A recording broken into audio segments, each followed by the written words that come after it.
Diqqat qiling, sovuq rekord darajada tushdi. Uning ortidan O'zbekistondagi metan zapravkalar faoliyatiga yana cheklovlar qo'yildi. Azizlar, ushbu xabarni O'zbekistondagi haydovchilarga tezda yuborib qo'ying.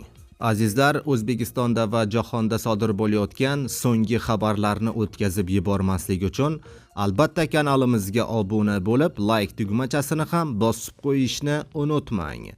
Like bosganlar video oxirida 15 ming so'm egasi bo'lasiz. Diqqat qiling, Qoraqalpog'istonda sovuq tushishi sababli metan zapravkalar faoliyatiga vaqtincha cheklov qo'yiladi. Hududgaz Qoraqalpog'iston Respublikasida havo pastlaganligi munosabati bilan barcha metan zapravkalarga cheklov joriy etishini e'lon qildi. Gaz ta'minotidagi ustuvorlik aholi yashash uylari va ijtimoiy muassasalarga beriladi. Cheklovlar ob-havo sharoiti barqarorlashguniga qadar amal qiladi. Bu esa 3-4 kun ichida kutilmoqda, deyilgan rasmiy ma'lumotda. Azizlar, O'zbekistonda va jahonda sodir bo'layotgan so'nggi yangiliklarni o'tkazib yubormaslik uchun hoziroq like bosib, kanalimizga obuna bo'lishni unutmang.